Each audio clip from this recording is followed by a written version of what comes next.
মাহফিলও নিছেন 1400 টাকা কেজি মিষ্টি বেড়ে আইনা দিছেন আমার সামনে। আমার এই গুড়া মাছ টাছ দিয়ে খাওয়াই সেইটা। এরপরে হুজুর একটা আইটেম তো বাহির হয়েছে। আমি তো আইটেম লাগতো না বেড়া, হেগুল জানতে সর বেড়া আমার ফ্যাট ফুড ফুটটা জিজ্ঞাউনের কথাতে আইটেম লই আইছে এখন কতক্ষণ পরে পরে। তো এই কয় হুজুর এই মাছটা খান, কইয়াছিল তুল্লা দেয়, আমিও সরবে না করতাম পারি না। হেগুল দিয়া যে ফ্যাট এমনি ফুটতে আছে আমি তো করতাম পারতাম না। এরকম মরমরি আওয়াজ হয়, সামনা টান ফুটতে আছে এর ভিতরে দিয়েতে আমি যখন দেখি শ্বাস চালাইতাম পারতাম না। এমন টাইমে হ্যাঁ হ্যাঁ এমন টাইমে এহেনও না, এহেনের কথা কই না, আরেক খানো আজও বালা খাওয়াইছে, কিন্তু আরেক খানো এমন খানা খাওয়াইছে আমার হুজুর একটা আইটেম বাহির হয়েছে। আমি গিয়া না পারি হুইতে কয় আরেক আইটেম বাহির হয়েছে।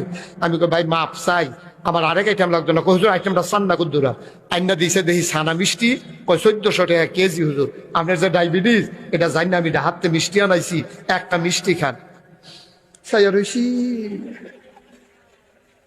দেখি যে কানতাম ফারাম, খাইতাম পারতাম না। লাভ নাই দাব্বা, লাভ নাই তো, ফ্যাট বেড়ে গেলে খাওয়া যায় না, খাওয়া যায় পারবে। একটা রসগোল্লা দিল তবে বুমি বুমি ভাব হয়ে যাবে, ফ্যাটটা বেড়ে গেলে গা, তাহলে কি করবেন টেহা দিয়া? আপনি যে কানিয়ে কানিয়ে খেতে দিতে আছে আপনার ফুতে আপনার আব্বার গুলো স্বীকার করেনি কি?